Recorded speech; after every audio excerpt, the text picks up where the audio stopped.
ஆத்ம வித்யா யோகாவின் ஆன்மீக நறுமணம் ஆக்கம் பெறும் நம் மனம்.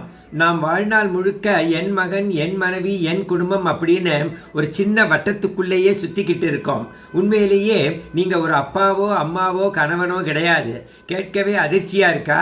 இது எல்லாமே இந்த உலகத்தில் நீங்கள் போட்டுக்கிட்ட வேடங்கள், அதாவது ரோல்ஸ். ஒரு நாடகத்தில் நடிக்கிற மாதிரி தான். இந்த வேடங்கள் புனிதமானவை, ஆனால் இது மட்டுமே நீங்கள் கிடையாது. அத்வைதம் சொல்கிறது இங்கு 2 நிலைகள் இருக்கு அப்படின்னு.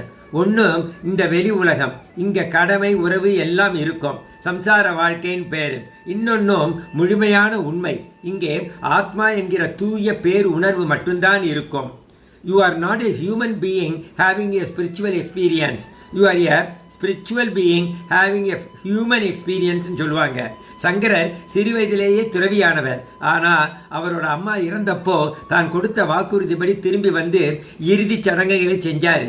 பற்றற்று இருக்கிறதுன்னா கல் நெஞ்சமாக இருக்கிறதுன்னு அர்த்தம் இல்லை. குடும்பம் ஒரு மாயை கிடையாது. ஆனால் நான் இந்த தந்தை என்கிற ரோல் மட்டும்தான் அப்படின்னு உங்களை நீங்கள் ஒரு சின்ன எல்லைக்குள் சுருக்கிக்கிறீங்க பாருங்க. அங்குதான் அறியாமை வளர்கிறது. அந்த தவறான எண்ணம் தான் மாயை.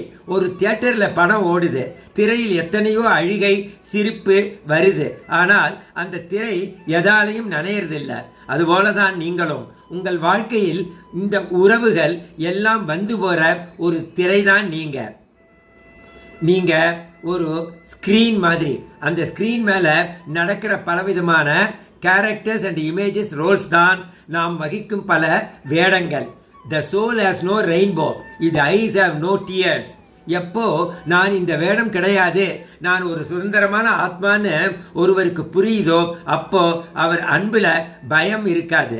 அந்த அன்பு ரொம்ப தூய்மையானதாக மாறும். இதை உங்கள் வாழ்க்கையில் பொருத்தி பாருங்க, நிம்மதியாக வாழுங்கன்னு ஞானிகள் சொல்கிறார்கள். ஆத்ம ஞானம் மிகவும் அவசியம். அப்பொழுதுதான் சம்சார வாழ்க்கையில் நடக்கும் துன்பங்களை நாம் ஈஸியாக ஃபேஸ் பண்ண முடியும். இறைவா நன்றி.